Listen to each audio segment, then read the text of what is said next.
lovely people. Hello, hello. Audio levels good. Here we go. Hi, everyone. Good morning, good afternoon, good evening. How are we all? Burn it all to the ground? Shit, you guys. You have already burnt a lot to the ground. So for those of you who haven't been here before for these, this is a live interactive D&D where it's like a choose your own adventure, and you guys will get to choose a lot of key decisions in the game, and you'll get to roll for a number of outcomes as well. And I have to improvise based on what you guys do. So it can be incredibly nerve-wracking, but I figure, do it every week and we'll just get better, right? And this will become like a well-oiled machine eventually. This is only episode 3, so this is the 3rd time we've done this. But having said that, I'm super excited. I like the little story that we're telling together. Let's do a very quick recap. So in episode 1, you found yourself at a tavern called Baldur's Plate. And at that tavern, we're doing a very condensed version. In that tavern, you first of all lost a bunch of your gold in an arm wrestling match with a half-orc barmaid, Big Sage. But more importantly, you had a conversation with a rather drunk patron of the bar. And that patron of the bar had just fled their hometown of Thornhaven. And they were reporting to you that in Thornhaven, members of the community were starting to act strange. And in their opinion, no one was taking it seriously enough. People were starting to go mad, talking in gibberish and words that just made no sense. And so, being a risk-averse character, he immediately fled. He was like, fuck this shit, I'm out. And he fled his village, and he found himself that night consoling himself in a very large pint of ale, having deserted everyone he's ever known. So, you being the adventurers that you were, you decided this sounded like a noble quest for you, and you would investigate. You set off into the night to begin your journey to Thornhaven. It would have been about half a day's travel, but the sun was setting and you figured that you'd make a couple of hours journey and then camp down for the night, make your way to the rest of Thornhaven in the morning. You and your companion Becky is our eagle. Again, chat decided who our companion would be. Ventured off into the night, and after a few hours of travel, you decided to bed down by the side of the road for the evening. You went to sleep. Your slumber was rudely awakened by the thrashing of something in the forest, in the trees. And as you braced yourself, you tried to hide. I don't think we were very successful in trying to hide. We tried to hide behind a tree, I believe, with not a very, very good stealth check. And this giant ogre, this giant female ogre, came thrashing in through the woods. You decided to take her out. So we had our first battle of the campaign. It was epic. It was so much fun. And you ended up burning this ogre alive with the killing blow at the end. You decided to investigate her body, and what you found on her was a sack of rotting cabbages, which was very bizarre.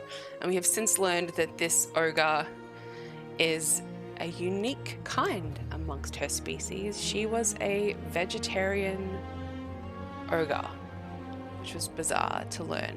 But most importantly, we did an investigation of her body, and we found, because we had singed out her eyeballs, chat, we had scorching rayed out her eyeballs, that when we investigated her skull and looked inside her empty eye sockets, we saw really tiny blue crystal shards were growing inside her head. Maybe that has accounted for some of the rage that seemed to fill this ogre as they were attacking us. I don't know. But you decided that investigating her tracks and finding out where she came from was an important decision to make. Rip. And instead of continuing on to Thornhaven, you essentially doubled back and followed the tracks deeper into the forest to see where the fuck this ogre came from and why she came upon your camp. Cut to episode 2. Episode 2 was a very combat-heavy episode. We faced a monster that, to be honest, I was worried you mightn't have been leveled up enough to be able to face.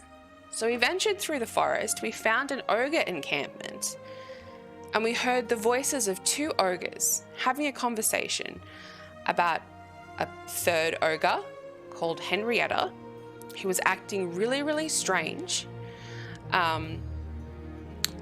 And they weren't too fond of her because she wasn't eating the meat that they had prepared for the night. They had caught some lovely elves and roasted them on the fire, and she wanted none of it. She wanted her damn cabbages. But then she started acting even more weird than usual, and then took a shovel and went running like a mad woman into the night. So you tried to have a conversation with these ogres. That's what you decided to do.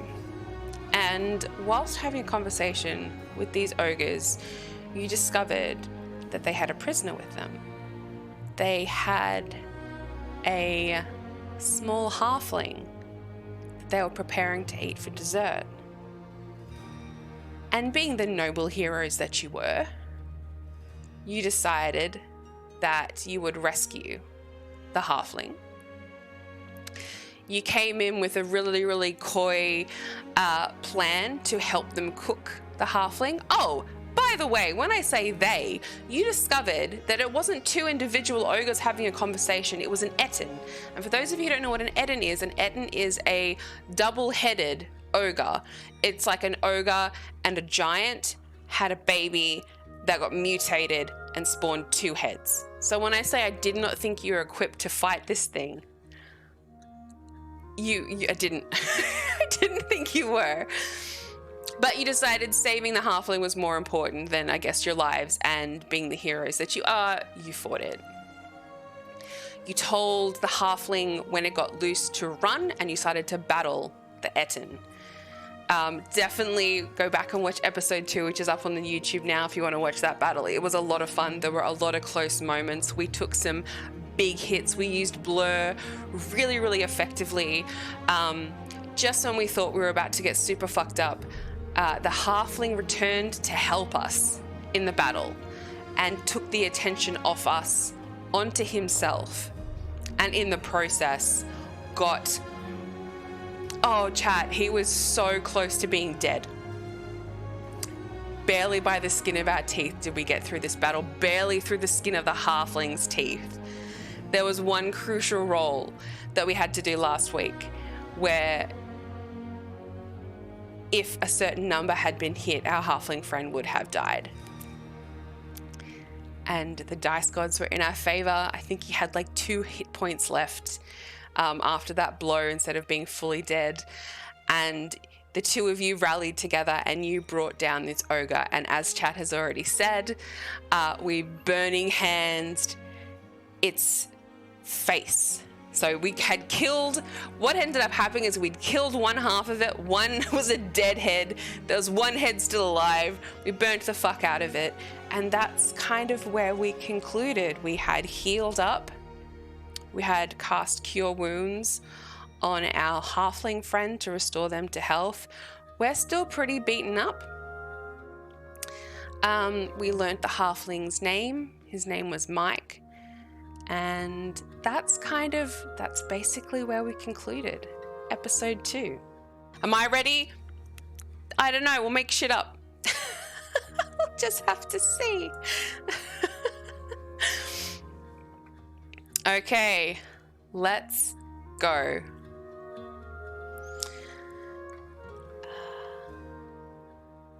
New music. I'm ready. Brilliant. Oh, Shark, you'd love it. You should. All right, episode 3. Shards of the Abyss.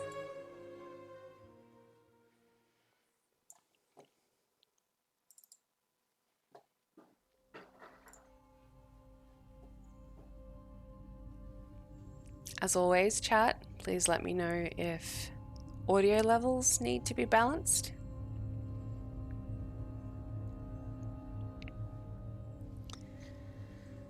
So you find yourself standing over yet another dead body. But this time, you're not alone. A halfling that rescued you in the throes of battle has returned. You have just lay hands on him and cured him. But you are tired still. You take a moment to kind of survey around you. The night is quiet and empty. The very beginnings of an amber glow start to rise in the distance. Daybreak is on its way. Recovering from the battle, Mike looks up at you with his bright green eyes. We now have a new command chat. You can exclamation point Mike, spelled M-I-K-E, to see what Mike looks like and get a quick rundown of his stats and what he's able to do. So we have a new companion if you want to check him out. Hey Sean! Hey! Welcome in. There's so much blue in chat tonight, oh my goodness. Mike looks it up at you. Hi. So yeah, Mike is looking up with you with his big green eyes. And he goes, "Oh boy, that was really something. You were like whoosh, and then he was like pow, and then he came in and you were like wham, and he was like ouch, and then I came in and I put that arrow right between one of his foreheads. Oh man, that was so cool. You're so cool, and you're a tiefling. Wow, horns. That's so cool! I've never seen a tiefling before. You know, I never left. You told me to run, but I never left. As soon as you told me to run, I made it a little ways into the forest before I was like, oh no, I think she needs my help. And so I came all the way back. I saw you get hit with that giant axe, so I shot my arrow, but I missed because I was a little out of breath. You start to tune out the waterfall of words that are falling from Mike's mouth. He is excited and full of way too much energy than what you might be able to handle right now. Let's turn the music down a little bit more. If the music's too loud, please tell me.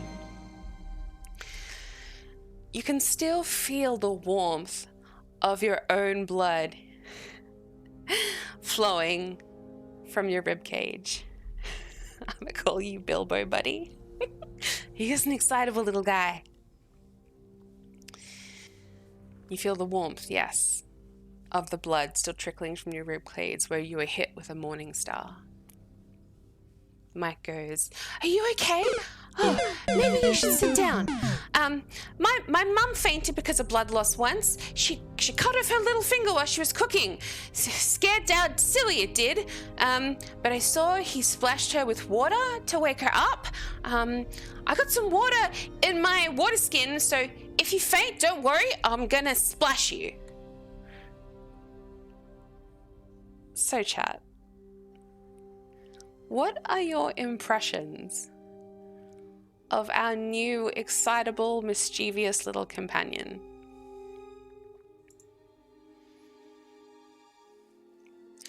Type 1 if you think he's kind of cute. Type 2 if you think he's annoying.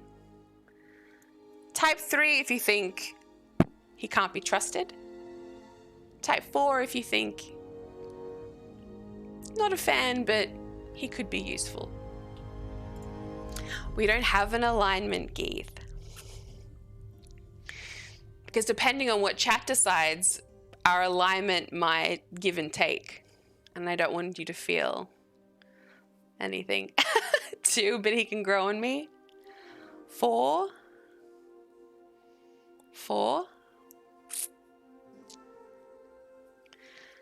So to vote, you just type 1, 2, 3, or 4 into chat. Is he cute? Is he annoying? Is he untrustworthy? Or could he be useful?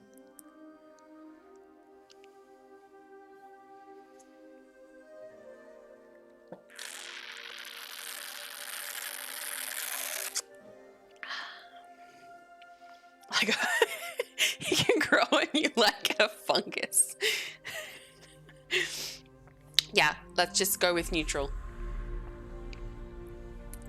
Okay. Chat has decided. This small creature is handy with a bow and a dagger, and you're likely still standing because he returned to help you. So there may be use for him yet.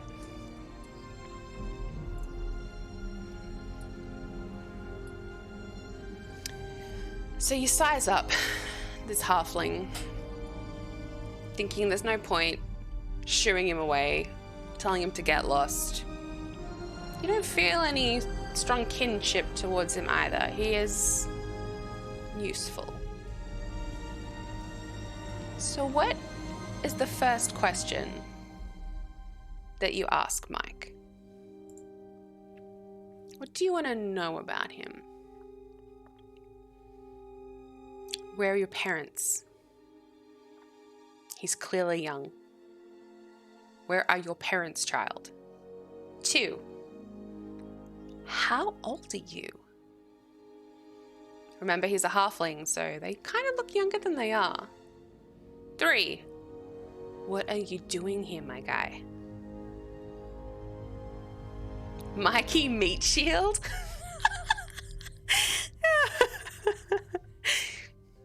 I like that. So 1, if you want to ask him where his parents are. 2, if you want to ask him how old he is. 3, if you want to ask him what he is doing here. You found him in a Hessian sack in an ogre camp.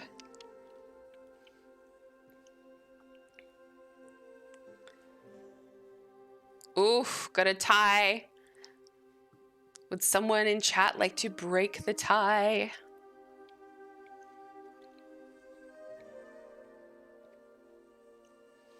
If we have ties, I literally flip a coin and choose for you. Kind of.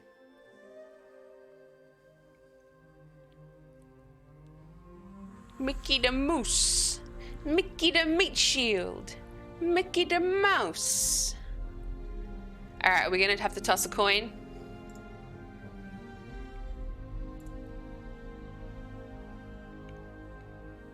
Alright.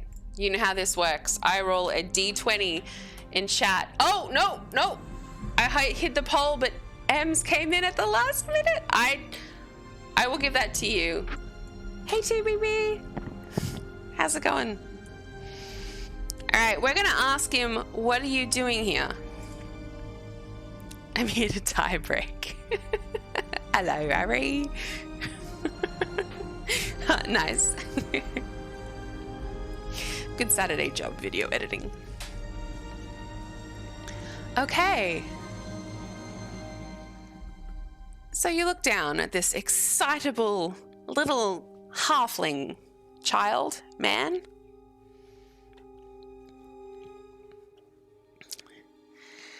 And you go, what are you even doing here, little one? And Mike goes, you're lucky I was here.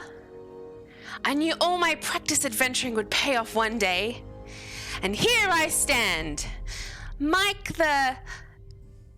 Not Mickey the Moose, not Mike the Meat Shield, but Mike the Mighty, rescuing this fine damsel in distress. What's your name, fair damsel?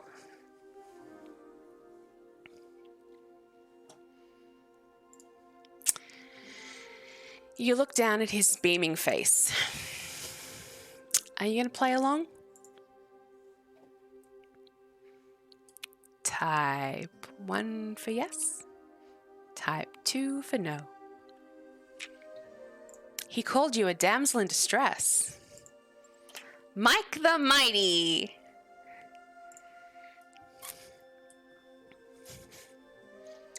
Are you going to play along with Mike the Mighty?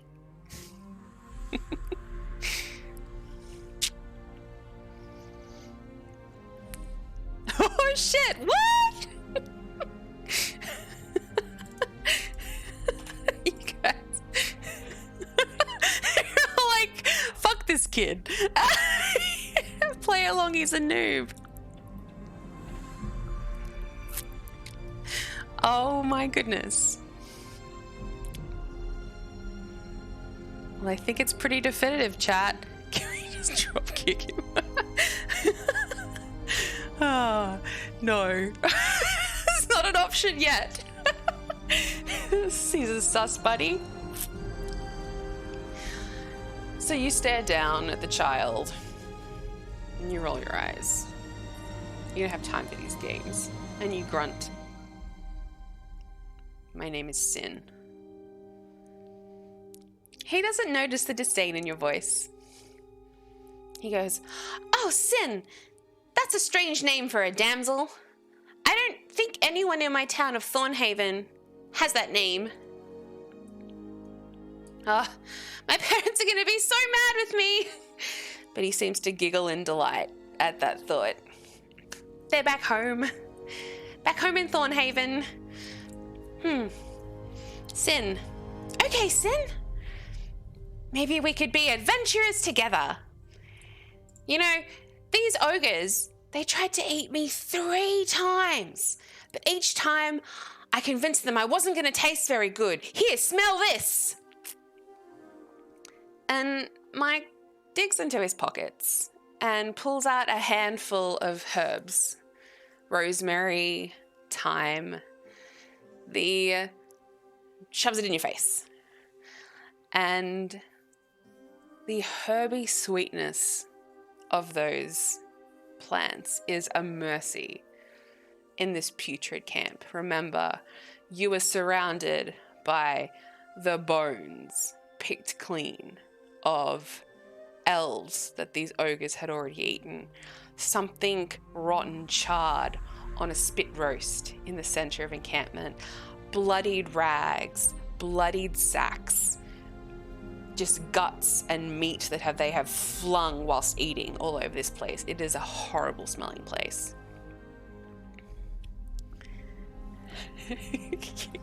Don't kick the baby.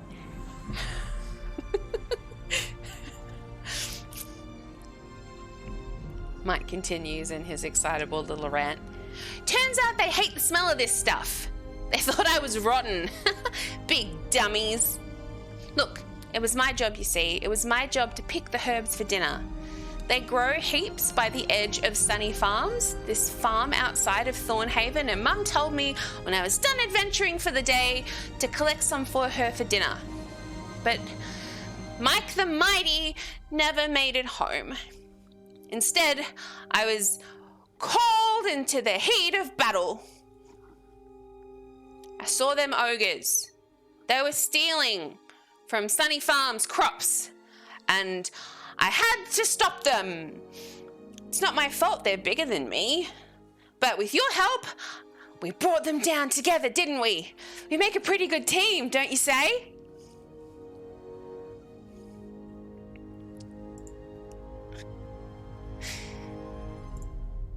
We make a pretty good team, wouldn't you say? Type 1 if you agree. Yes, you make a pretty good team. Type 2 if you think, no, this kid can be on a team all on his own. Oh shit. No love in chat tonight. Absolutely no love.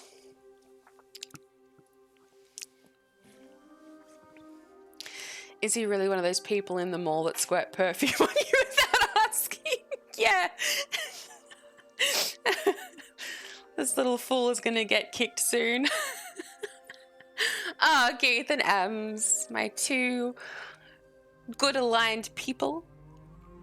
If by team you mean you can act as bait and maybe I'll save you. 2 team. Another tie? Then I'll have to flip a coin. Do you want to come down to a coin flip?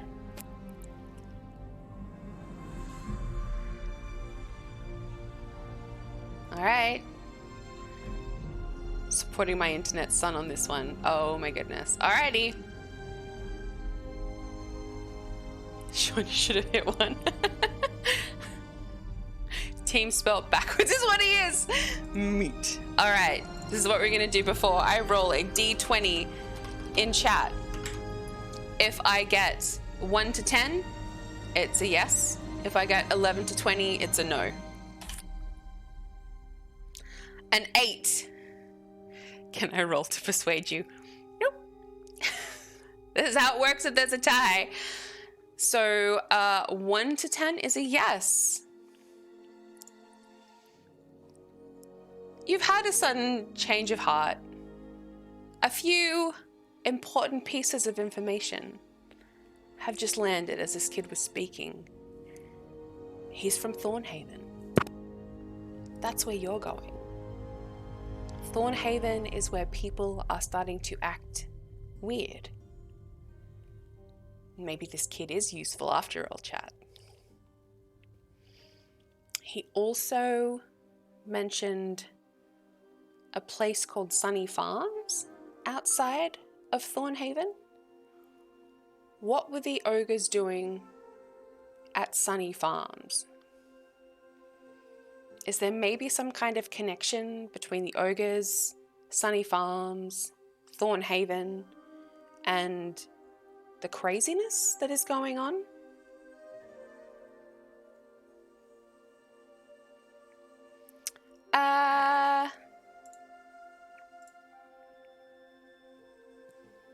Winnie, can you please give me a d20 for insight, please?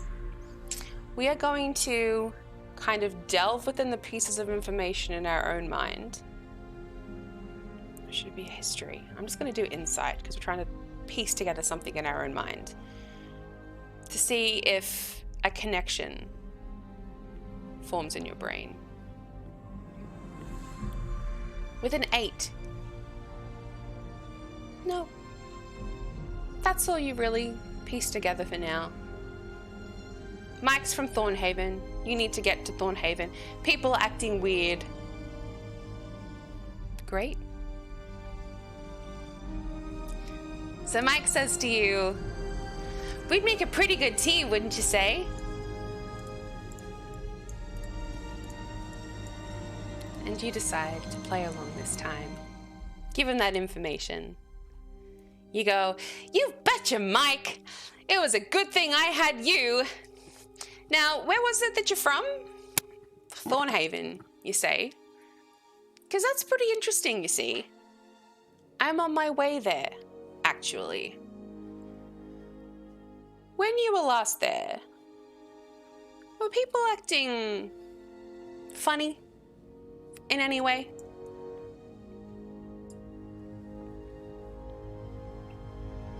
Mike looks up at you and goes, yeah, people have been acting weird for days now.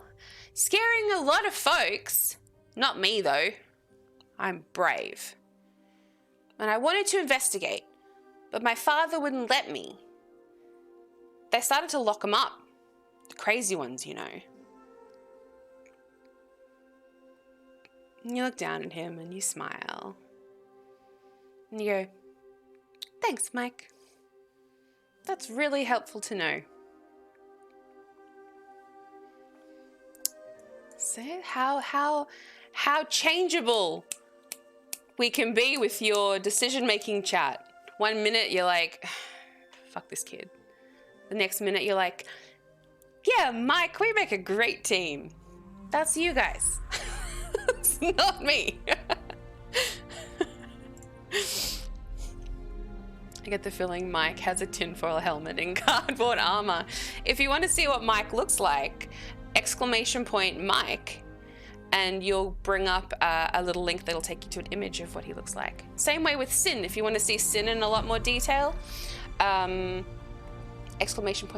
SYNN in chat. And you can see our two little characters at the moment. Okay, so that's some really valuable information. Perhaps chasing after these ogres is proving more fruitful than you first thought. So now we have to decide what we're going to do next.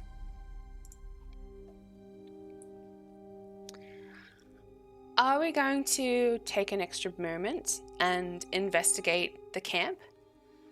Because there was talk of a horde of shiny things inside some kind of cave.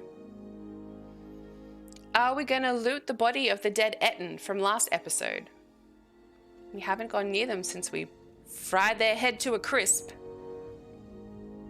Or Thornhaven is really close and now we have a guide. Things sound really bad there and they're probably in desperate need of some help. Should we set off there straight away? Type 1 to investigate the camp. Type 2 to investigate the body. Nope. Yes. Type 3 to head off for Thornhaven. Oh shit. Yo, greedy bastards. You want that treasure, huh? Alright. Ooh, shiny. Shiny things. We did lose, we only have 35 gold. Everybody, because in episode 1 we lost a wrestling competition with a barmaid and lost 65 gold and failed to steal a scroll she had in her back pocket. The rolls have not been in our favor. Give me the loot, give me the loot. Alrighty. Geeth, can I please have a D20 for an investigation check?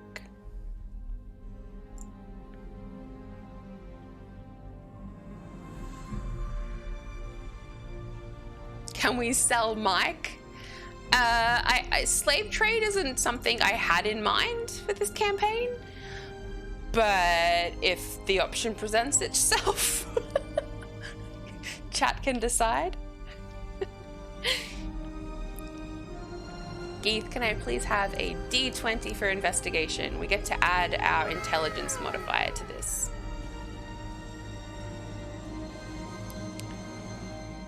No, don't ever apologize.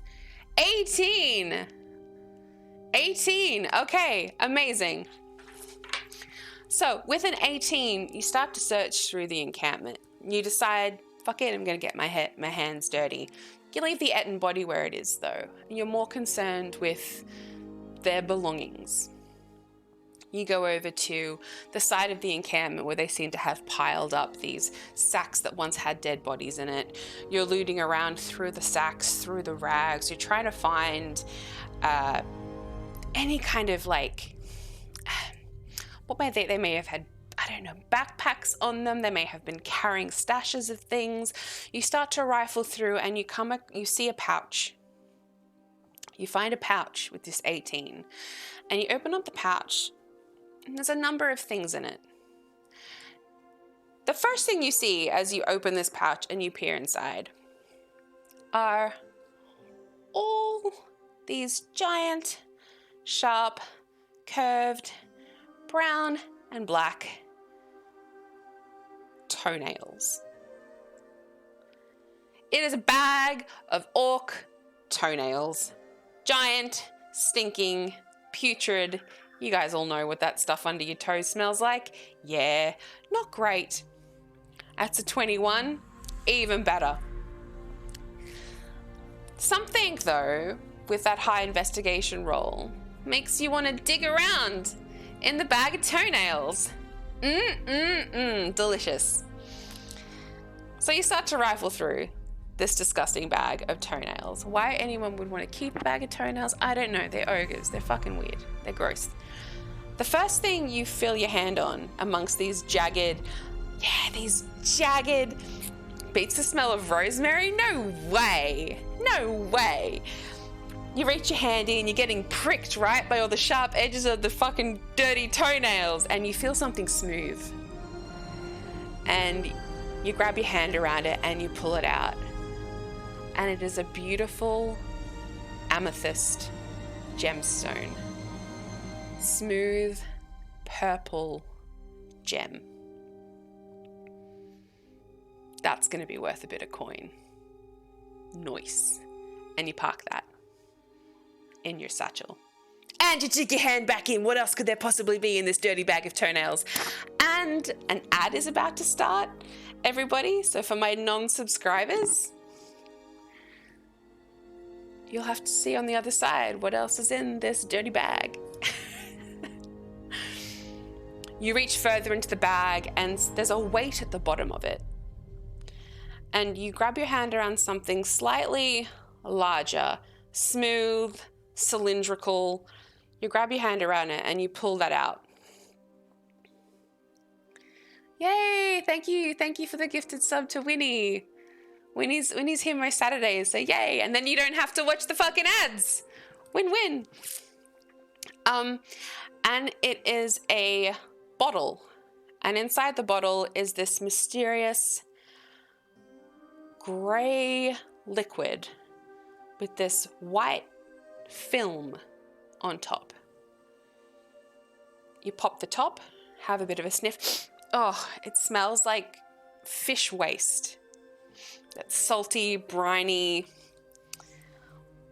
smell of like rotten fish. And you quickly put the top of the lid back on. You're like, okay, that's a thing. And you put that in your back pocket as well. The pouch now feels lighter. Like, okay, don't need the toenails, drop them. You escaped the ad? How did you escape the ad? No, I bet, no, he's got it now. All right. You found some good shit. Something that you can definitely sell when you get to Thornhaven for sure, to heavy up your own pouch of coin. You continue to look around and you can't, I mean, they're ogres. They're not going to have treasure maps. They probably don't even know how to read or write. So there's not much there. You turn back to Mike, who's got his little dagger out and is kind of practicing his moves. You know, you cure wounded him, so he's on full health. You're still a bit banged up. And he's just, wah, yeah, yeah. And then I was like, shh, and then she was like, pew.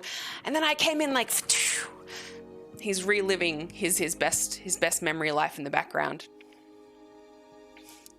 You escaped by subbing? Did that not come up? I didn't get a notification. Thank you so much, Sean. I appreciate that. Thank you. You shout back at Mike, you know, there's a toenail stuck in your hand. It's fucking gross. You just flick it away.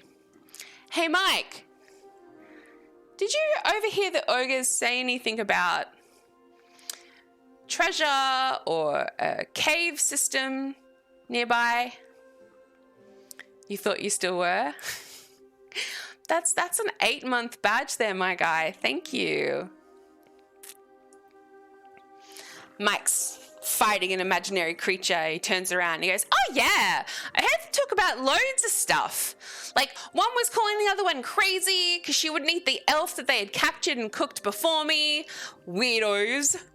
They also were talking about this weird orb that they stole. Yeah, they may have mentioned a cave. And then she was like, "Ba-chow," and I was like, "Wah." But the only cave I know about in this area is the caves on the northern edge of Thornhaven. It's supposed to be a haunted place. Kids aren't allowed to go near it. You shout back, focus, Mike. You're saying that these caves are near Thornhaven. Oh yeah, he says. He runs up to you. But guess what? He crouches down low and he motions to you to get close. And And because he's a little halfling, you basically have to kneel and stoop 2 feet from the ground to hear him. But I've been in those caves before, you see, because I'm Mike the Mighty, and I've been in that cave system before, and look what I found. And as you come in closer to this little guy, like, oh, gee, I'm still fucking bleeding, dude. Like, oh, my ribs, okay? And you kneel down, and he pulls out this, like, cap. Like, this weird dark blue cap with this, like, edging around it, you know, one inch long brim cap. And he goes, and I found this. You take it from his hand, and Sean, can you please give me a D20 for an Arcana check? We're going to see if we can sense anything special about this cap. Hello! Hey, Kiara, how are you? Rolled an 11. Plus, I think we've got some good. A +1. No, that's Mike. A +6 to Arcana. That makes it a 17. We are a wizard after all. This should be our bread and butter. Amazing. So you take this cap in your hands, and as soon as you hold it, that familiar tingle of arcane energy pulsates through your body, like electricity, kind of up through your hands, and you don't quite know what this cap does, but you definitely know it's not just a normal cap. And you hand it back to Mike, and you go, that might be more valuable than you think, my little friend.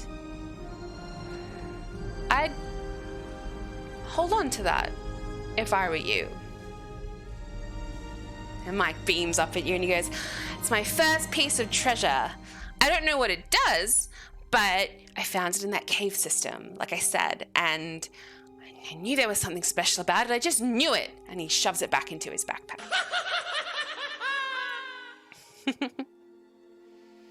Yeah, please join the Discord. You'll get updates on when I'm streaming and what different events we're doing. Quick shout out because someone mentioned the Discord. Thank you, Winnie.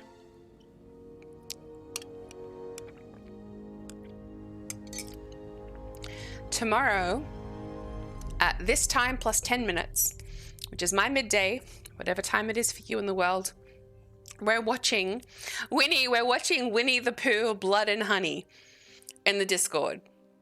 So if anybody wants to come along and watch that shit terrible movie, I don't know, it could be fun. Actually, it's got pretty decent reviews because it's so bad, but I think it's a horror slasher about Winnie the Pooh. If anybody wants to come along and watch, please join the Discord. You die laughing. It's gonna be, I don't know, but that is 24 hours from now. Quick plug. Okay. We have investigated the camp. We have found some loot. No signs directly. I know, no signs directly to the to this cave system, but we got some good information from Mike. You guys were right. Mike is proving useful, right? He might be an annoying little shit, but he's proving useful, right? Maybe you don't want to sell him or use him as a meat shield. Maybe you do. Depends how much you hate him. Mike, take a nap. Chill out, my guy. This is him, like, not rested, everybody. Someone made it as soon as Disney lost the rights. Is that what happened? Oh my god, it's gonna be so much fun.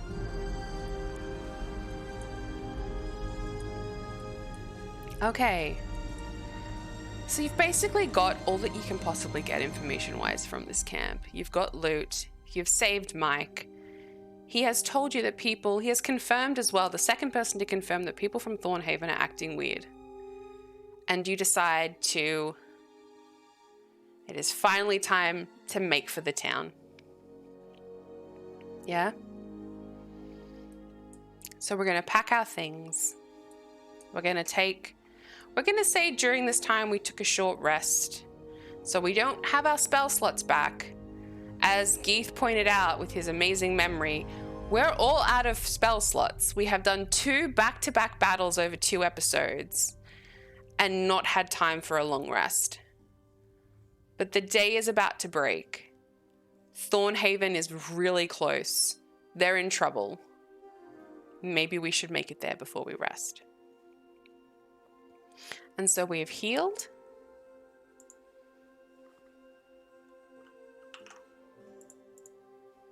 Back to our beefy 36 HP. And we're going to make our way to the town of Thornhaven. Finally. You guys didn't want to go. You never chose it. You're all about the fighting and the treasure. But it seems that the fighting and the treasure, you need to go through Thornhaven anyways, right? See what I did there? Hey. You can't stab Mike. Maybe later. Maybe later. Okay.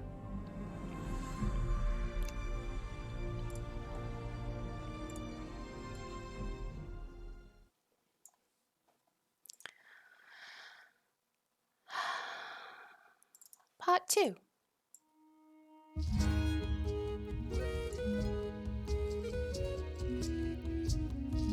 Sleep a whole one at least.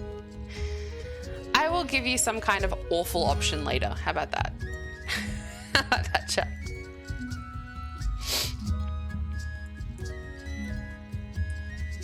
Oh my god, you're awful. But I love you for it. The story's nuts. So, you approach Thornhaven as day begins to fully break. As you enter the outskirts of the town, you sense an unnatural stillness in the air. Let me turn that down a little bit more. Is that better? Let me know. The stillness in the air, yeah, cool, is in direct contrast to how warm and inviting the town itself looks. You walk along the cobbled streets that wind their way to the heart of the town. You're flanked by quaint timbered buildings adorned with artistic carvings and flower hanging baskets that spill colour along the streets. Lanterns that were lit overnight cast a flickering yellow glow that seems to bathe the entire town in a golden light that complements the golden glow of the sun beginning to rise behind you. Mike skips merrily beside you, talking his excitable gibberish. That's Jodie's house. She's a girl from school. And that's Gandril's house. He's a druid potion master for the town. And that's Lander's house. And his mum is part of the City Watch. And that's Tony's. Just pointing out every house as you walk through the streets. Meet Mike. You never asked him his age, but you kind of peg him at like 10, 11 years old. Clearly, he's an active little fella. He's kind of, if you look at the picture, he's kind of strong looking for such a young dude. But then again, halflings always look younger than they are. Maybe he's like 14. I don't know. None of this is information we asked for, Mike.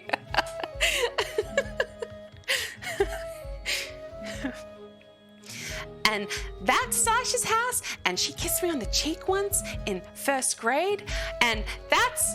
He just keeps going. I did talk about the City Watch.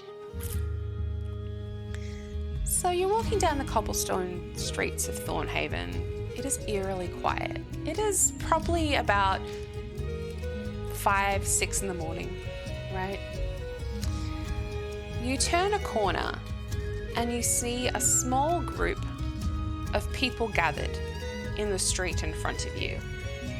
You count about 3 or 4 bodies, all dressed in long blue-grey capes, hoods raised.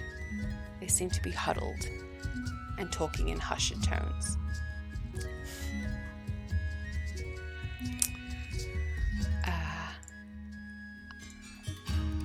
Upon seeing this group of people in this otherwise empty street, Mike chittering at your side, they're probably about, what is it? What is feet? What even is feet? I do meters, people. About, what's far away, but close enough, like 80 feet in front of you? Yeah? So far enough for you to spot them first. That's about how far away this little huddled group in the street is. What do you do? 1, do you shout? What even is feet? Do you shout at the group to get their attention? Type 1. Do you find somewhere to hide? Type 2. Do you keep walking and wait for them to notice you first? Type 3. 1 to get their attention and shout. 2 to find somewhere to hide. 3 to keep walking and wait for them to talk to you first.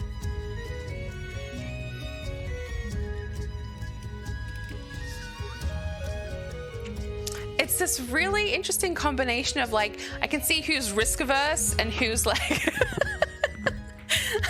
and who's like, let's go. Yes, Kira, this is a choose your own adventure. The character that we're playing, this is Sin. They're you. You guys get to make all the key decisions that happen in this story. And then I have to improvise and make up the story. So you can type 1, in this case, you can type 1, 2, or 3 to make a decision. And then the votes get polled here. 1 to shout, 2 to hide, 3 to keep walking.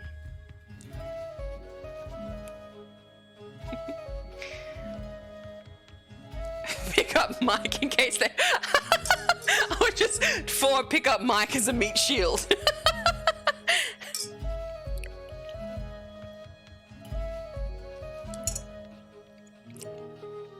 Yeah, Kara, just the number. But it looks like 3 is gonna win.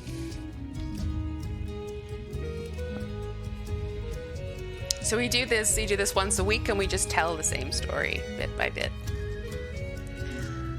Okay. You're going to keep walking and wait for them to notice you.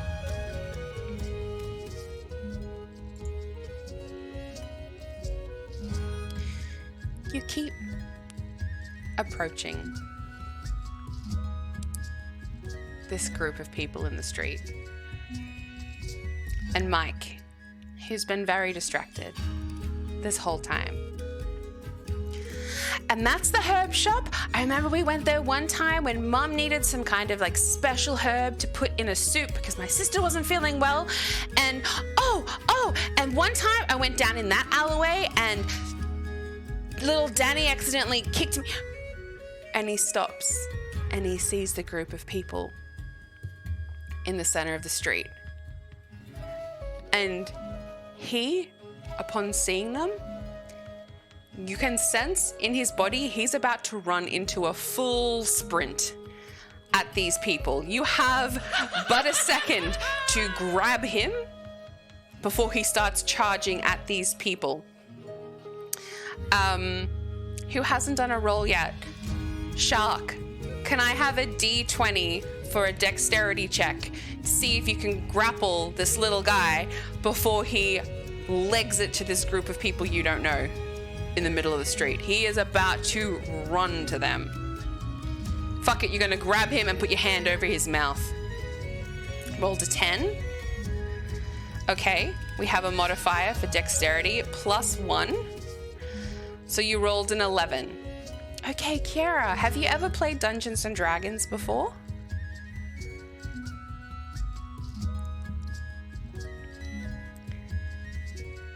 So we're playing a version of Dungeons and Dragons here today. So basically, as well as getting to decide when there are options, at key moments, chat will get to roll numbers, and based on the results of the roll, certain things will or won't happen. No, totally not a noob. This is why I explain all the beginner level stuff here. It's totally cool. So, for example, a D20 means you can roll a dice with up to 20 options, 1 to 20, and then depending on what number you roll, there'll be something you have to reach. Or another number you've kind of got to battle against, basically. And then if you succeed on the throw, something in your favor will happen.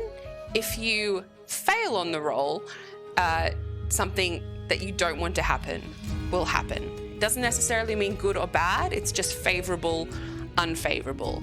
Now, if you roll a 1, that's what we call a critical fail. Not only do you not get what you want or don't get a good outcome, but something actively bad will happen, so you don't want to roll 1s. On the other side, if you roll a 20, which is the highest number you can get, we call that a critical success, or a natural 20 or a critical 20. And you get a good outcome, but then you get like a boon. Something extra good will happen on top of that. And that's kind of how we roll. So now I've said that Mike's our little halfling friend. He's about to run to this group of strangers. And I've asked Sniper Shark for a D20 roll to see if we can succeed in grappling him before he runs off into this crowd. Well, it's like 3 or 4 people. So you rolled a 10 plus our modifiers. That are what these numbers are up here, Kiara. There's also dirty 20s. Friend is a bit of a loose companion. What would we call companion? Stalker? No. But this is a grapple, which means you're gonna have your 11 has to beat Mike's roll. And I can tell you that Mike has a +4 to his dexterity. So I'm going to roll in front of the table. I'm going to roll in chat. And so Mike needs a +4, 7 or less for you to successfully grapple him. Here we go. And he rolled a 19, +4, he rolled a 23. You can see all of Mike's stat if you exclamation point Mike in chat and go watch that video. It's not right. I did it in front of the table. So you go to grab, plus he's a rogue, by the way. He is a slippery little bastard. You go to grab him, and as you do, he kind of ducks and evades your grasp because he's tiny and he's slippery and he's sly. And he's really, really nimble and athletic. I mean, look at his fucking picture, right? And he sprints to this group of people. And he runs right up to them. They're about 40 feet in front of you now. Runs right up to them. They're all together. And the little fucker slips in between 2 bodies, stands in the middle of the circle of people, and goes, "Mike the Mighty has returned, and I am victorious." And these group of people just pause for a minute. And he's like, "And I have brought my damsel Sin." And he points over in your direction. And you're pale, well, you're yellowy complexion because we're a tiefling. Very tanned yellow complexion. Goes a little bit pallid. And you're like, "Oh, for fuck's sake, Mike." And they all turn and look at you. Darkness underneath hooded cloaks. And you just give them a little hi, and stop walking. And they all turn and immediately start to walk towards you. Call me a damsel one more time, Mike. We're not your maiden, Mike. This fucking child. If you would have let me kick him and run him over, it wouldn't be a problem.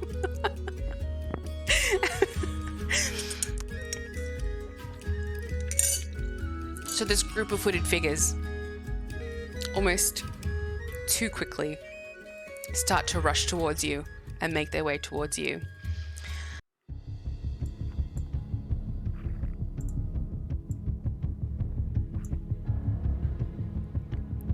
This group of hooded figures are making their way directly to you.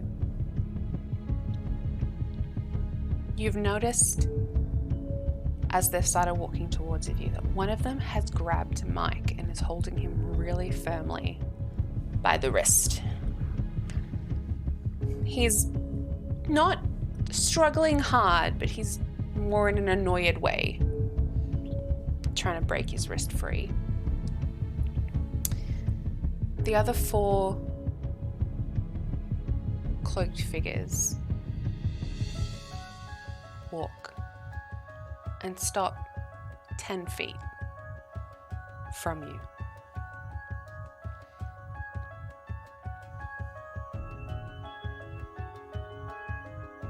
A voice comes from the one closest to you who takes a step forward, leaving the remaining 3 behind him.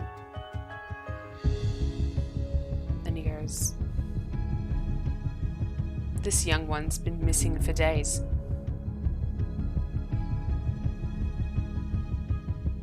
And here you are, walking with him into our village. I don't think I've ever seen you before.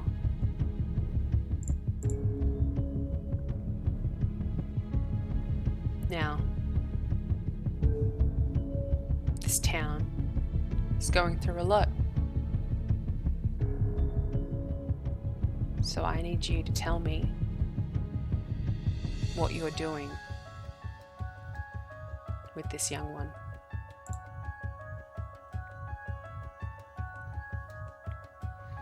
How are you going to respond in this moment? Type 1 for, "I saved Mike, you should be grateful." 2, tell this guy to mind his own business. 3, no point not being polite. Let's de-escalate and just say, "Hey, I'm glad I could help."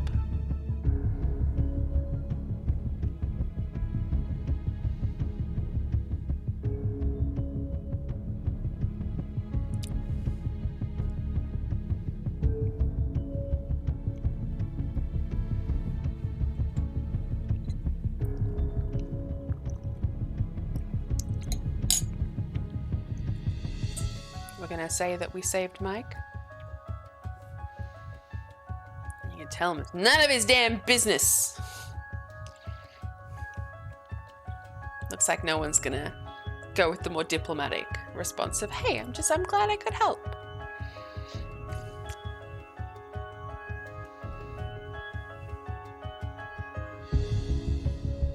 Okay.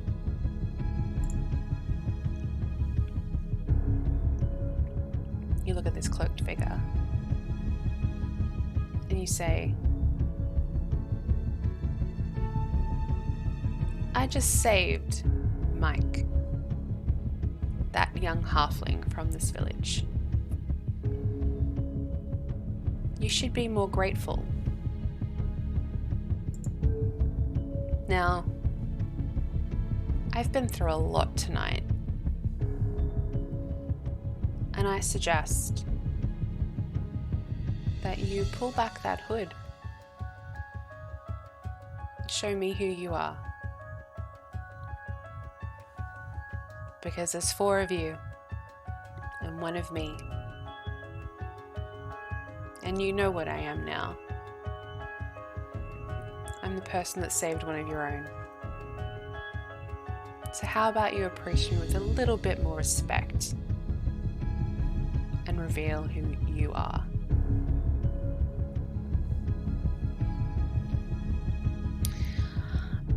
Mans, can I please have a D20 for a... You tell me, you want it to be an intimidation or a persuasion check on the back of that? And I don't want to embarrass your ass by kicking you. 17! Plus our charisma modifier. Plus 2 is a 19. We going for intimidation or persuasion? Maybe intimidation?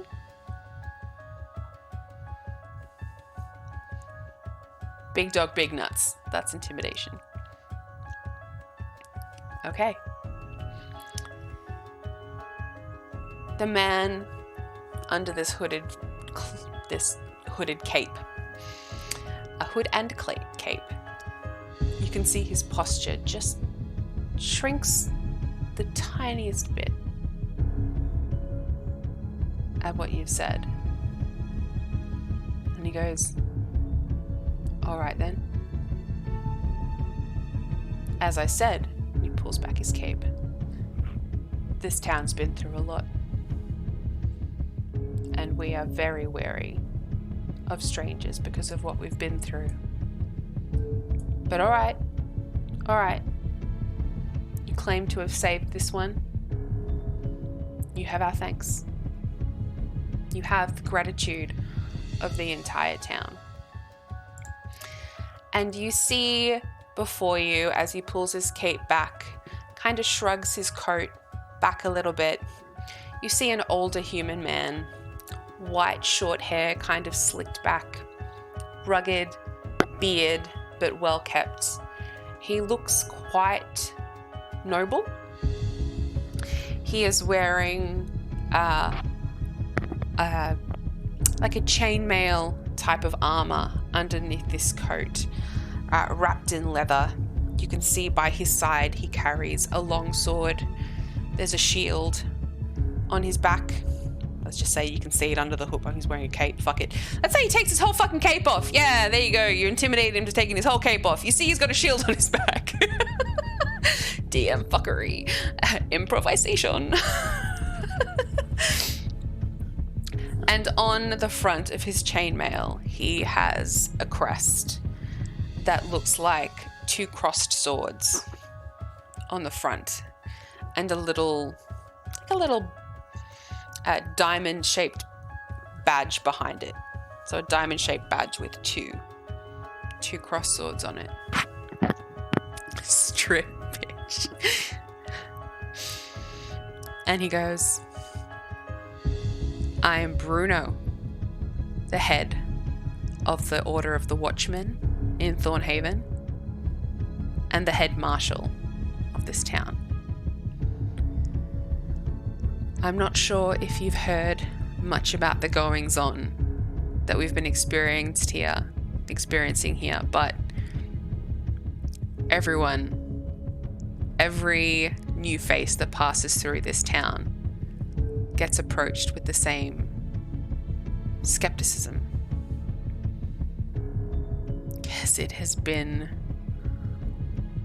a solid 7 days now, and we have no idea what is causing the madness to spread in this town.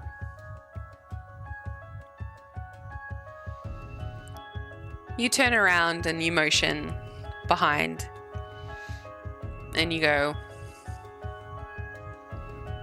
that one, pointing at Mike, that one is a handful. But despite that, your man's grip is too tight. If you care about one of your own, unhand him right now. And on the back of that intimidation check, you have clearly stated your authority in this town.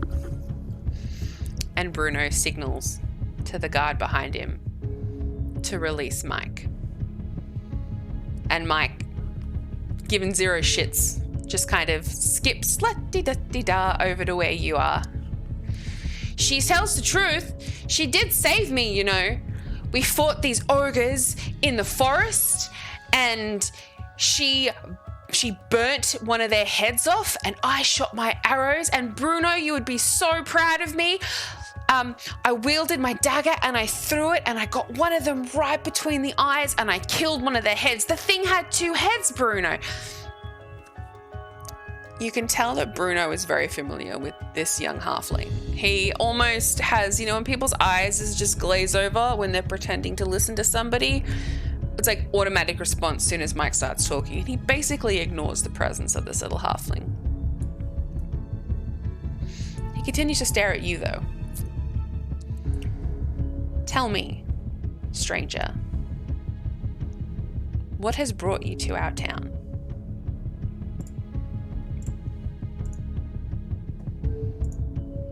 And what are you going to do, Chad? Are you going to lie about why you're here? Or are you going to tell the truth? You are here to help them, after all.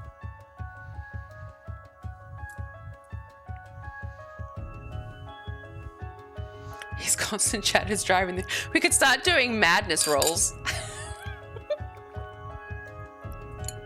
Insanity is a thing in D&D, but that might be too complex for this type of game.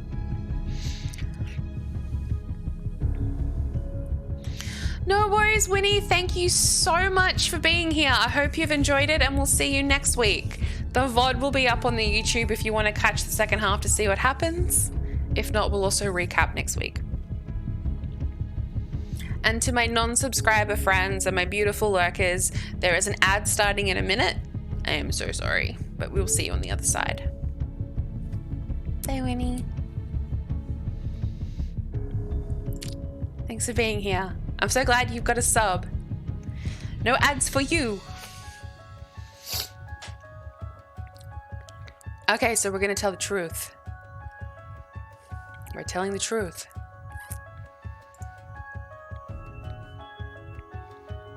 You turn around to Bruno and you say, I have heard from 2 people now of a madness having ripped through your town. I'm here to help. My name is Sin. I am a wizard and an adventurer, and I'm here to lend whatever I can of my experience, abilities to help the town. Now,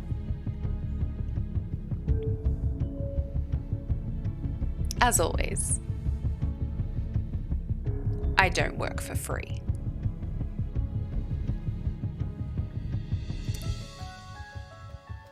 I will agree to help you, but I will be asking for compensation. Do you think that's fair, chat? I don't think you'd have a problem with me popping that in, right? Ads have officially started. I'm sorry, everybody. We'll stall. So, subscribers, we're happy with asking for money. This is a business transaction. We're going to put our life on the line, right?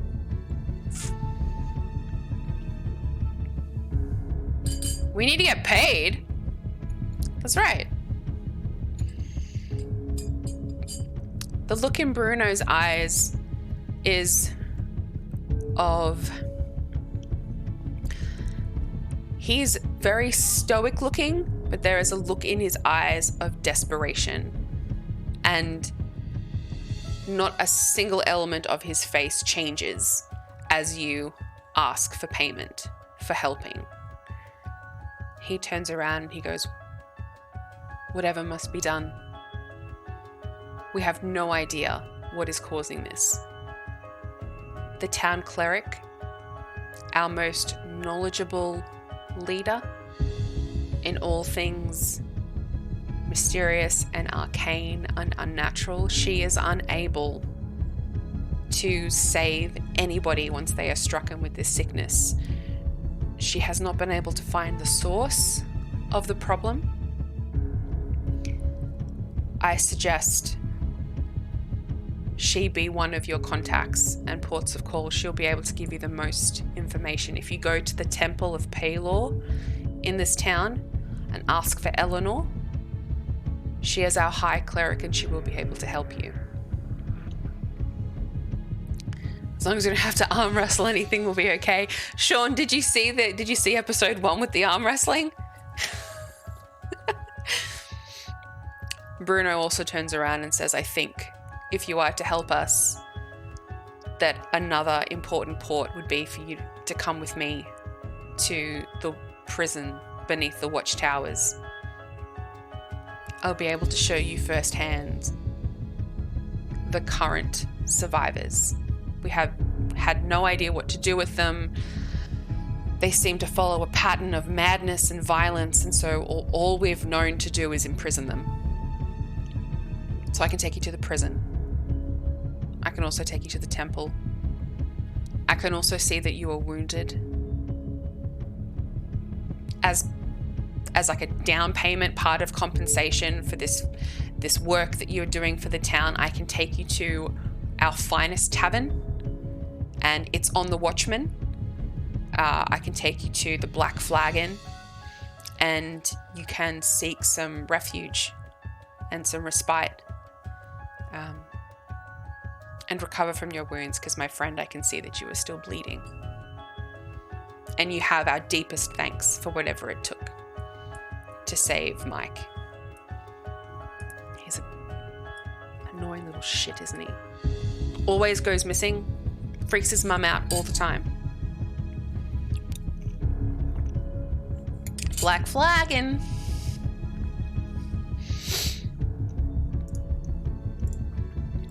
So, chat.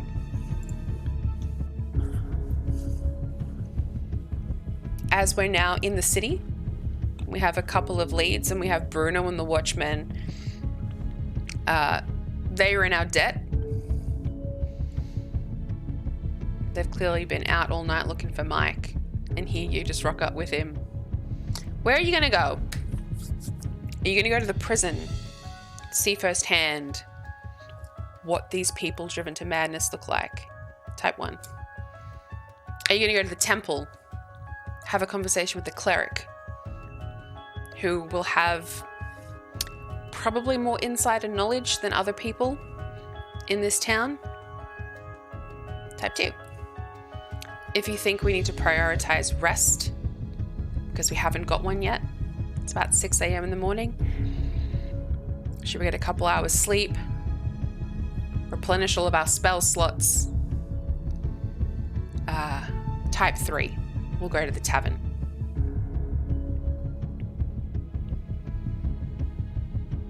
Prison, type 1. Temple, type 2. Tavern, type 3.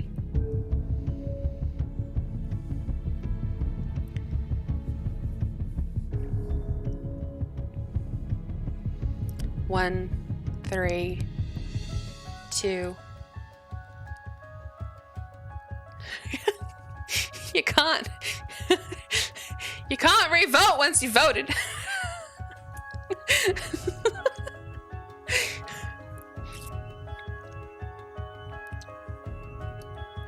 Kira wants to go to the prison.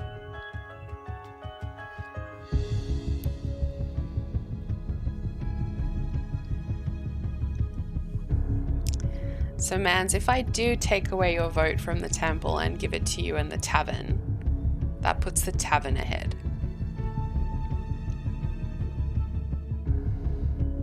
I haven't had anyone take back their vote before. Mans, what would you like to do? Would you very much like to go to the tavern or the temple?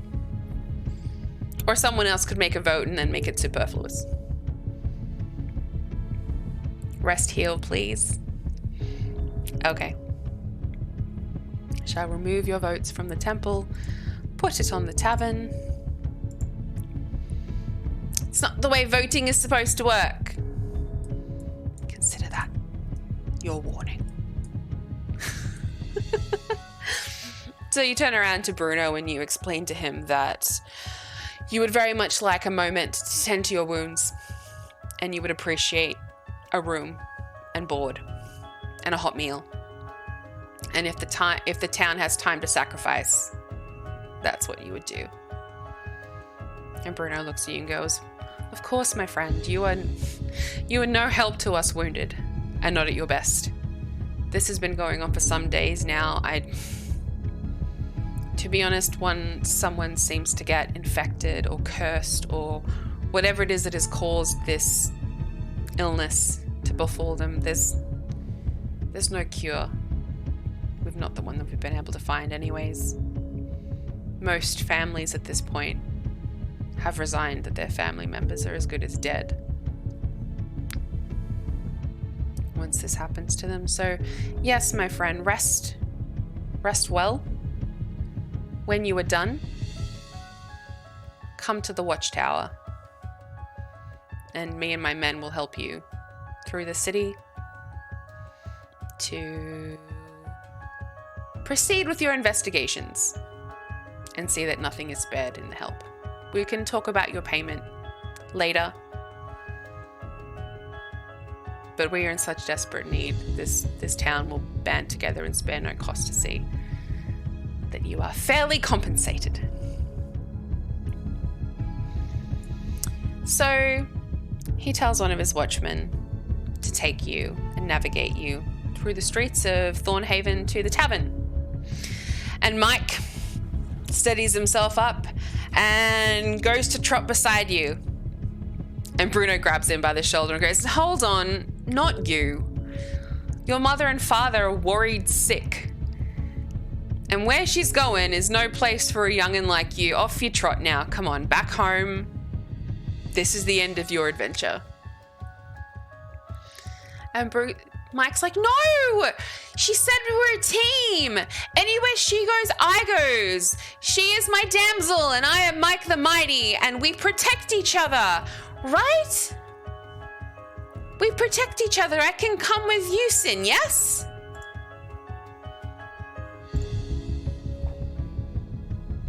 Type 1 to say yes. Let the child come with me. Type 2 to say no. This is where the adventure ends with Mike.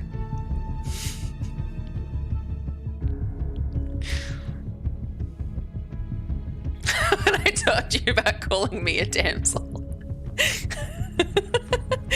Can we smack Mike in the back of the head now?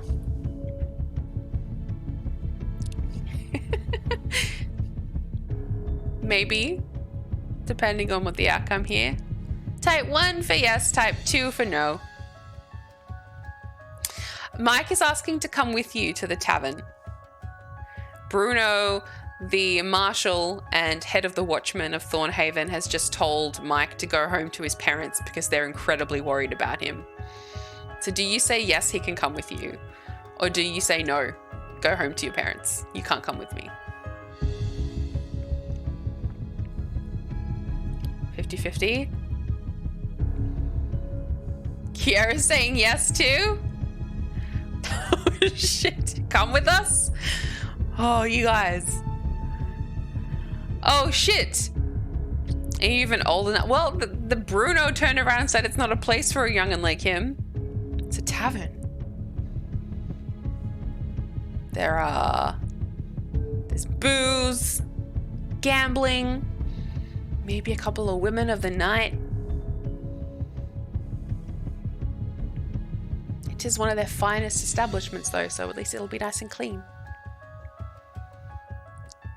He's useful to us. We can always stop by his home and visit. Just take him. All right, well, it's 50-50, right? No, shit, it's not. No is winning. Let him see some girls and drink. Let's blow his mind. All right. No. We are a woman of the night. Hey. Well, that barmaid liked us, didn't she? Huh? In episode 1, we accidentally groped a barmaid's butt, but she was into it. His eyes can't handle what we may see there. You turn around to Mike And you're like, it's been interesting, little guy, but even you yourself said that your mum be worried sick, so probably best you go home. I think our adventure ends here. Thanks for saving me, buddy, and keep up the adventuring. I think I got it from here. And he goes to go, and Bruno, who's sick of this kid's shit, here you go, chat. Here you go. It wasn't you, but Bruno smacks him up the side of the head. There you go. And says, enough of that. Come on, buddy. We're taking you home. And Bruno signals to another one of the guards that was standing in the street to take Mike home. And you get escorted to the Black Flagon by another one of the guardsmen.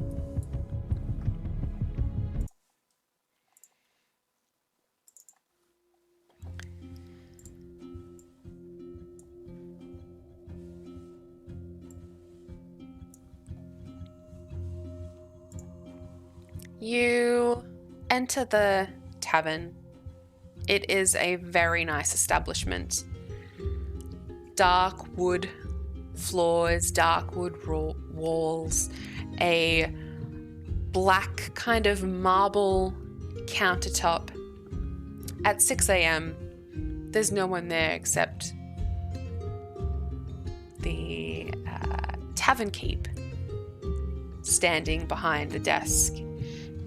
He is a black dragonborn man wearing a long kind of dark yellow robe that goes down to the floor underneath. You can see he has black leather vestments on.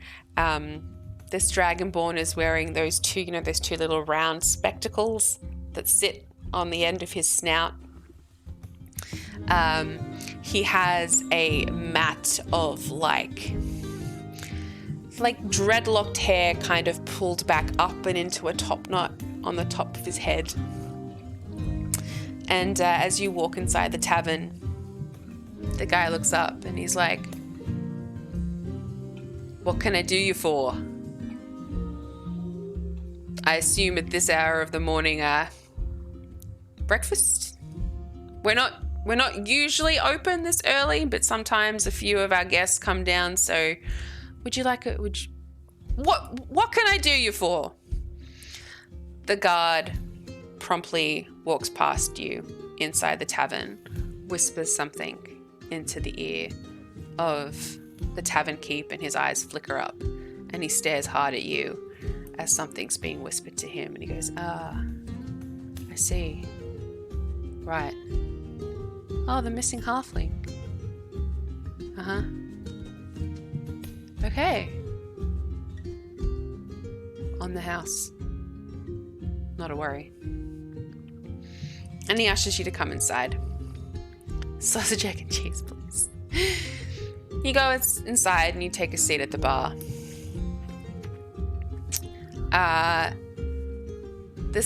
Oh shit, we've got the eagle friend, right? This entire time Becky's been perched on your shoulders, and he goes, "Now, I don't usually allow birds, pets, familiars in my establishment. As you can see, we are a clean establishment, refined,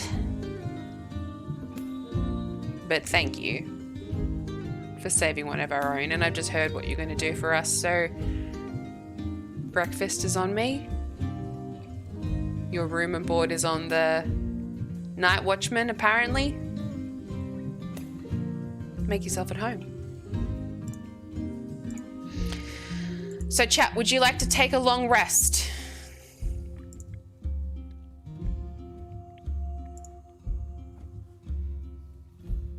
Would you like to take our meal, go up to our room, and get a cool 6 hours, let's say.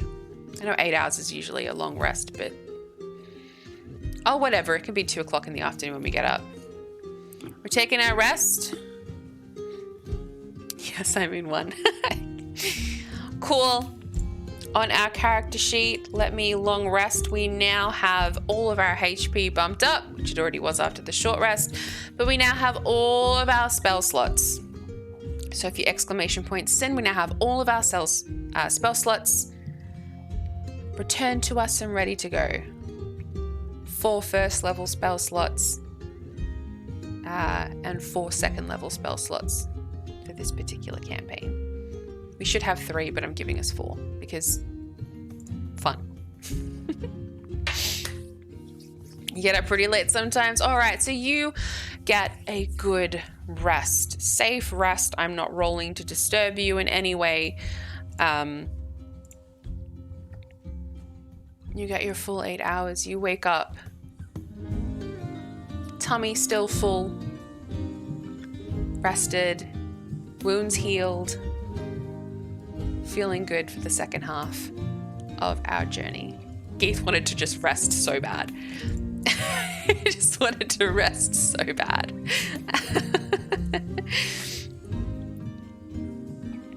Okay. So, upon waking, you go down to the bar. Would you like, you need to catch up on your sleep?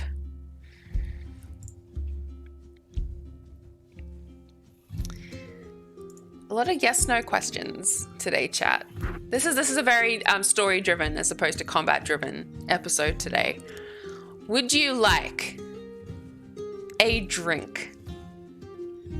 The tavern is now bustling. It's 2 o'clock. People have come in for lunch. People who have knocked off early shifts of work are coming in for their after-shift drinks. You know, people that were out doing early morning work in the town.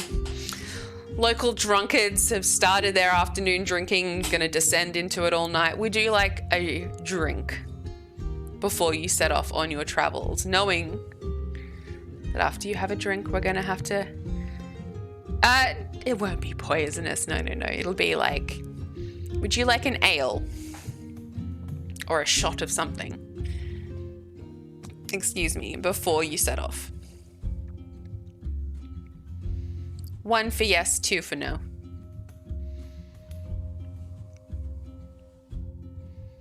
Kiera wants a quick drink.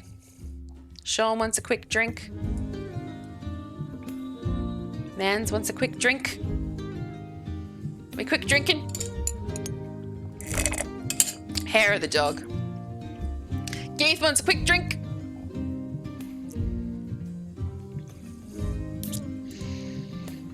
Drinks and some nuggies. All right, so you head down to the bar, take a seat at the bar stool, motion over to your dragonborn friend. He goes, hair of the dog. Something before you head out on the road.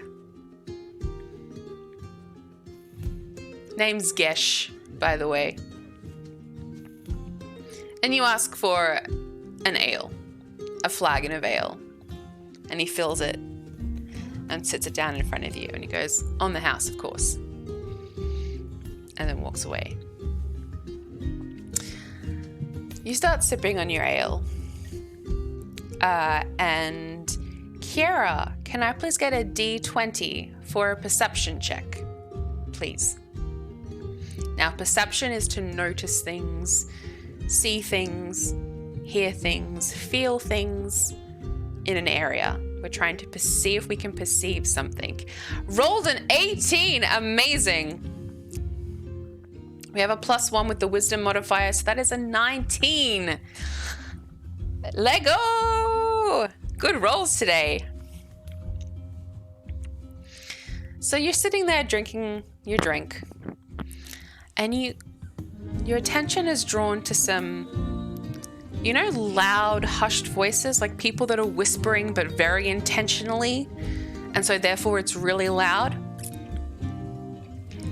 Your ears kind of clock into a conversation happening at a table behind you, and you overhear a conversation between two gentlemen. Thank you for following the Loophole King. Welcome in. I hope you're enjoying the story today. Amazing. I would love to know where you're from and how you found us. But thank you. You can hear a conversation happening between two male voices behind you. One of the farmer seems to be explaining that his crops... Hi, Loophole. Greetings and salutations, my friend. Welcome in. And he seems to be complaining that his crops were raided 2 nights ago by some kind of giant beast in the night. And they ate all his cabbages that he was planning on selling at tomorrow's Sunday market.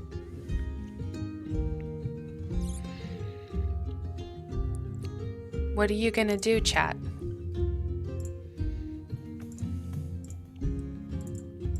Are you going to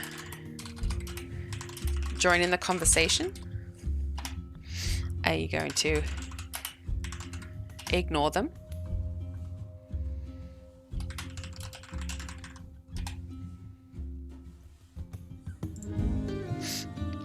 Or are you going to keep listening?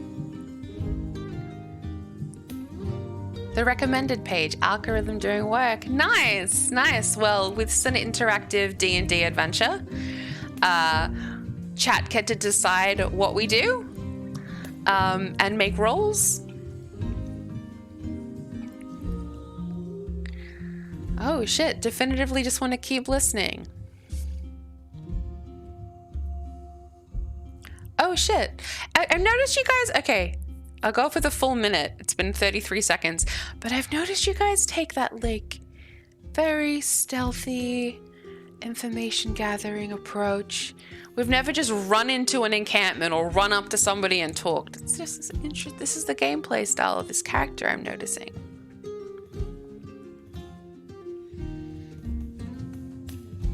Okay. We're gonna stay quiet. Chat is full of DMs.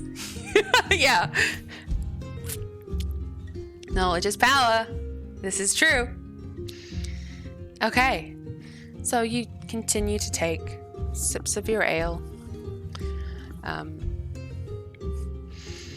The barman, Gresh, our dragonborn, comes up with a plate of chicken nuggets. Man sets fire and lays them in front of you and goes, on the house. Make sure your belly's full before what you're going to see today, and walks off. So you start munching on your chicken nuggies, listening to the conversation behind you. The farmer goes on to explain that his cabbage crops haven't been doing as well as they usually do lately. There's something about them that just they're the color's a little off, but they still look good and they still got good crunch. And he kind of admits to the person that ever since he noticed his crops being a little, that he hasn't eaten any of them himself, but he's continuing to sell them at every Sunday market. Last Sunday market, he sold out of his cabbages. But this week he's worried he won't have enough to sell. You need the full condiment package. It's on their house! Are you complaining over free food? I thought I was describing the nuggies. Yo, where's my ranch? I don't know. I guess if they have chicken nuggies in this mystical town, they might have ranch. Oh my god. You kind of turn around behind you to have a quick look at who might be talking. And the man speaking is in like overalls. He looks a little bit dirty, a bit unkempt, clearly a farmer of some kind. Across from him is sitting a smaller dwarven man. looks a bit more, a bit cleaner.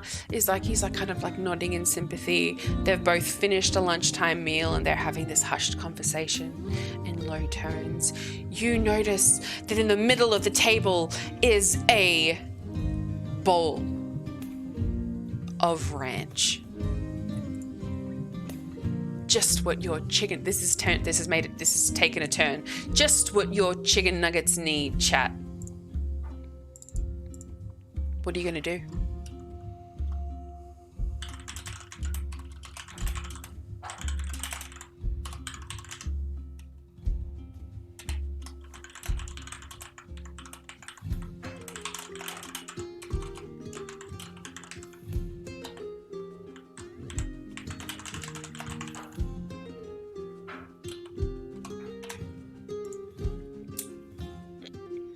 All right, this is for you buttholes in chat. They're so concerned about having no condiments on your chicken nuggies. You see a bowl of ranch dressing on the table between these two people talking behind you. Are you gonna just sit down and dunk a nuggie? Are you gonna turn around and politely ask if you can join them? Or 3, are you just gonna turn your back and stay where you are? Man sets fire, this is for you. And Sean seemed very upset that there wasn't a full condiment package. Geeth is going to be polite, as is Geeth's way. No ale will wash down dry nuggies. Barbarian lives here.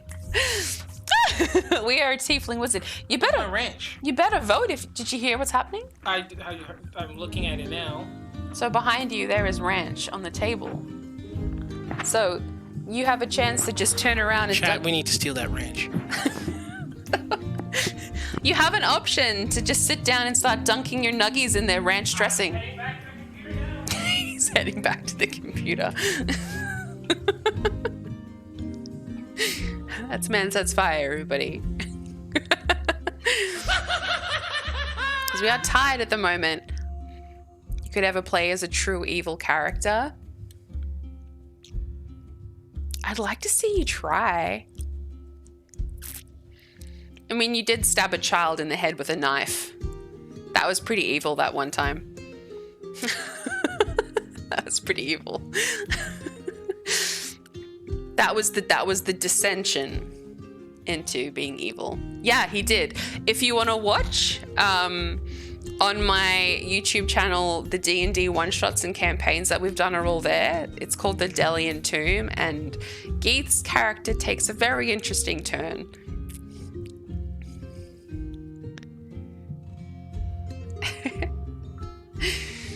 Okay. So you pick up your plate of nuggies and your ale, and you get up from the countertop and you just, like it's the most natural thing in the world, you sit down at this table, plonk your plate of nuggies on, and take a good old scoop. You know, one of those scoops where it becomes more condiment than, you know, nuggie or biscuit or whatever it is. You just heap the sauce on and take a bite and just stare. Tasty. And Connor goes, "Hey, mate, can I help you?" And the dwarf just stands there, just sits there and stares at you like, fucking rude. You should be real disrespectful and double dip. Fuck it.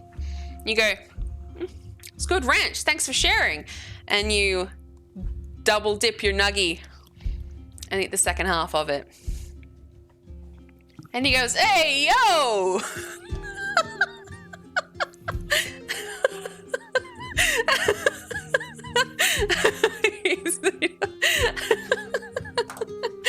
Oh my god.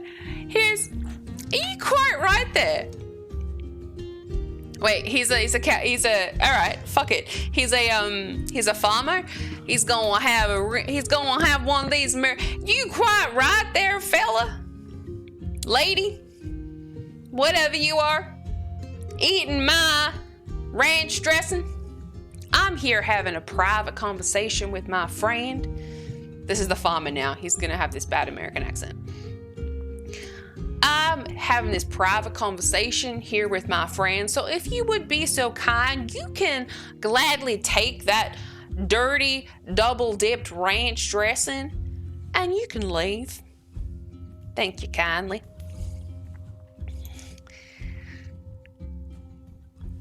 Chat, are we going to ask this farmer a question?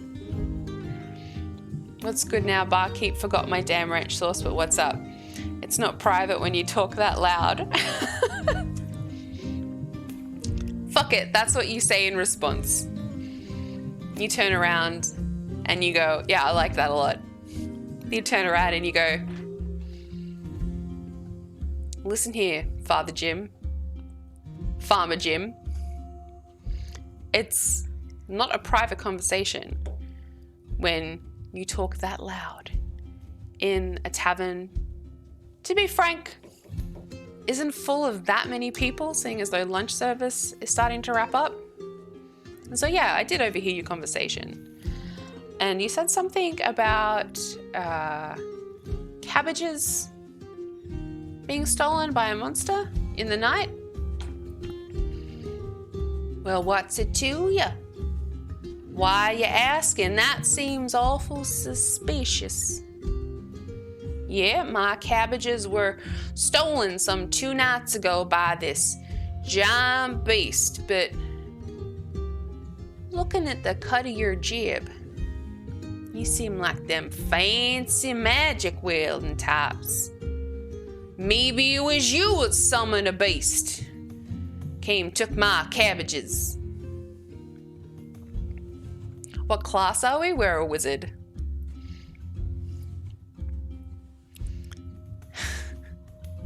Oh yeah, go to that link. You can see what we look like and get the stats and know what our spells are. I killed. You guys dragged this conversation. Go for it. I killed that there monster. Do you want to say it in a way that mocks what he's saying? You go, well, Farmer Fred, I'm just calling him different things now. I then killed that there monster, I have you know, and them cabbages of yours were rotten.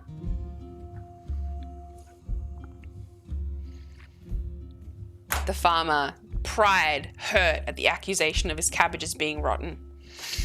But at the same time being like, you killed the monster, what?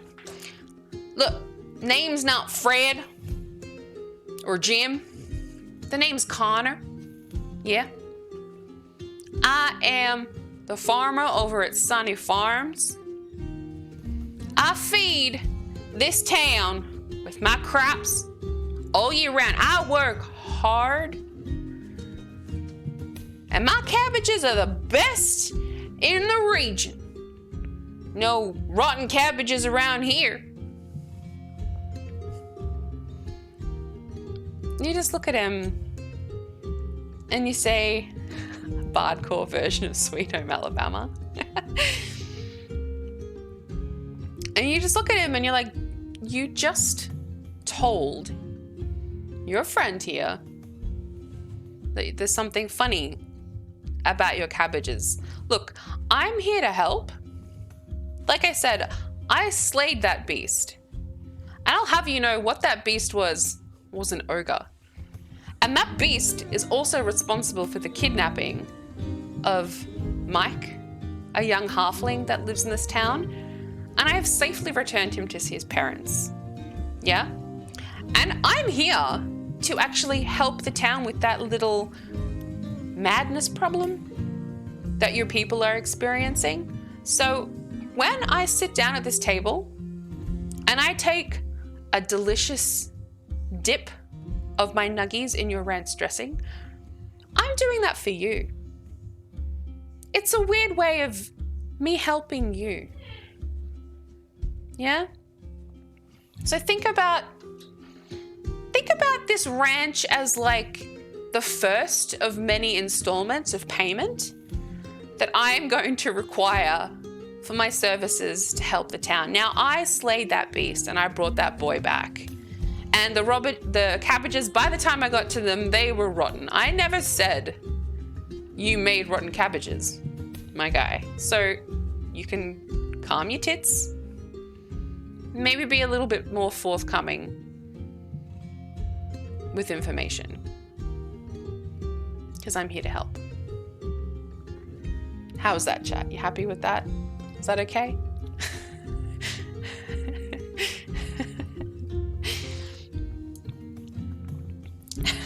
Nice. Hey, Meerkat! Hi! Welcome in. Yeah, we've done a lot today, actually.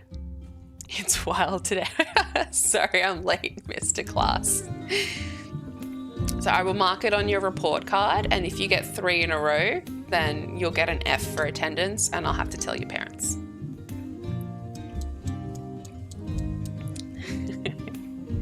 You missed most of the storytelling time.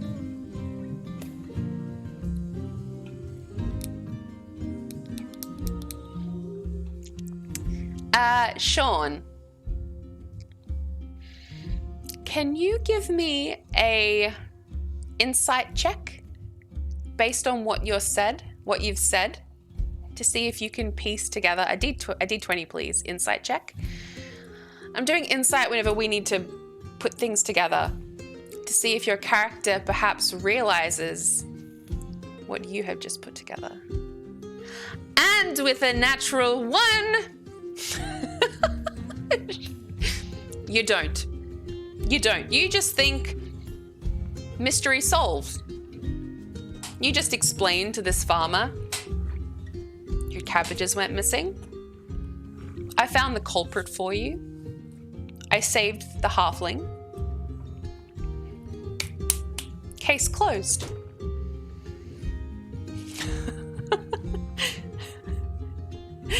It's all good. And you continue to sip on your ale. You just really wanted that ranch dressing.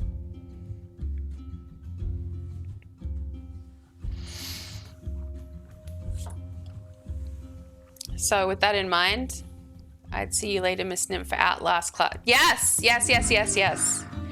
I said words are not my thing, not insight. You'll have to wait for another moment of epiphany. But I thought, yeah, Sean, I thought that we were connecting dots, but apparently sin is not. Okay. So, you tell Connor that you inadvertently saved his, fixed his problem. And he goes, well, as a woman of magic, and you know, things all kind of in the arcane, if you got some time during your busy investigations of what's going on in the town, it is a tragedy, by the way. It is a tragedy. But if you got some time and you want to come, you know, over to the farm and maybe just inspect these cabbages, see if there's anything kind of weird happening with them, that'd be awful delightful. And you know what? My wife, she makes some wicked spicy chicken wings, and her homemade ranch is better than this one. Don't tell the barkeep, he's very proud of his food. And I will give you your second installment of ranch dressing, you know, if you got some time later in the day. Mike's character has rotted her brain. He's still recovering from Mike. Man Sets Fire, he offered you some homemade chicken wings and ranch dressing as like a thank you for killing the beast that took his cabbages, but also if you could come over, just kind of have a look at the cabbages that are remaining, because they're a little weird, and he was going to sell them tomorrow, but he's not quite sure if they're good. Look at that chicken leg. And so you thank Connor, the farmer, for his invitation. And you're like, look, if I have time, I will, but I have been meaning to investigate this town for like a full day now, and I keep getting sidetracked with, having to kill ogres and ettins and little halfling annoying boys that like follow me everywhere and call me damsel in distress, even though he'd be dead without me and little shit. So if I have time, I'll stop by, Sunny Farms? I'll stop by Sunny Farms, but I really must be going. I have to meet the marshal at the watchtowers. Have a good day. You had me at spicy. And you stand up from the table, take your final chicken wing and just kind of like whatever's left of the ranch dressing in the bowl, just slurp it onto one big glob on the chicken wing, look him dead in the eyes and eat it. Like I said, it's good ranch. I look forward to eating your wife's ranch. And you head out of the tavern in search for the watchtower, the head location of the watchmen, the guards that take care of the city.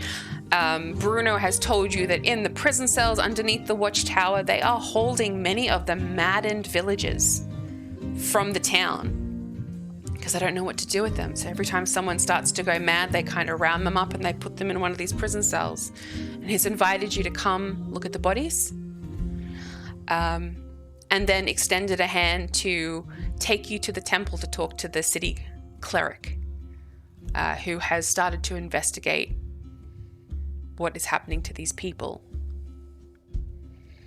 You didn't need insight. This was that innuendo. Yeah.